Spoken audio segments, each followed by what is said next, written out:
Hey, so we have all seen this video of this 69-year-old Asian lady that was chased in the street and punched in the stomach in an unprovoked attack in New York City.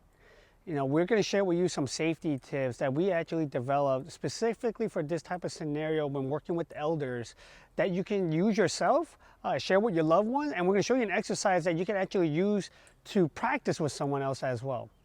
But first off, it is absolutely disgusting and horrible that our community and our elders still have to live like this. We shouldn't have to be making another damn video, but here we are again. Before we jump into our safety tips, we actually want to shout out this lady for demonstrating some really great techniques that she did naturally. So number one, she demonstrated great situational awareness. If you watch that video again, as she was crossing the street, she actually caught the attacker in her peripheral. Once she identified a threat, she turned and faced him. Number two, you can see she immediately tried to get away. She tried to create more distance between her and the threat. Running away is one of the best, if not the best thing you can do in a situation where you feel threatened.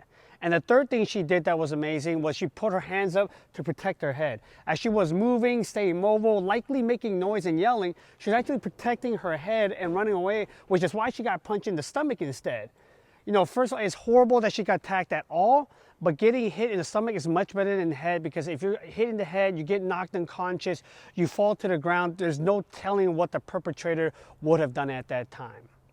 So now we're going to go into some of our safety tips that you could use in this situation. Number one is to face your threat. Once you have identified that there is a potential attacker or someone that's going to rob you, you want to face them, especially if you have realized that you can't outrun them. And unfortunately, for situations where someone's attacking the elderly person is not going to be able to run away. So you need to face your threat. That's the only way that you can start mitigating any potential harm to yourself. The second thing is to establish a strong base. And the way we want to show that is put your hands up like the lady did to protect your head, and then have a wide base, at least shoulder width apart, and then one step backwards. And then with that step backwards, you also want your heel up to give you more mobility and also have good balance that you can push onto that back toe. So the full stance is going to be like this, and if the attacker attacks me, I can block.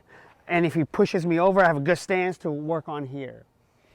And the last technique we're going to show you is what we call a defensive retreat. Now you're basically in your stance, in a defensive stance here, but you're going to be moving backwards and keeping the stance. The key is that you do not want to cross your feet.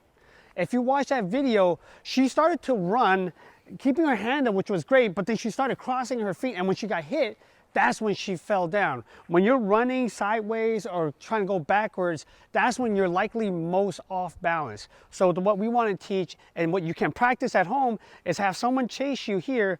You can keep your hands up, but keep that back foot guiding, right? And if they get too close, you can pivot, you can move and pivot, you keep back and keep pivoting.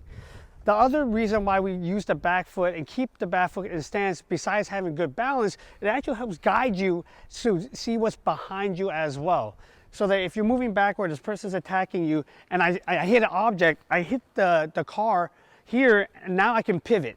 And I can move and keep moving around. So you want to keep the stance, wide base, hands up, and keep moving, all while yelling and drawing attention to yourself. So those are some of our favorite tips that we have developed with some of our workshops. Please share this with someone that you might find this information helpful for.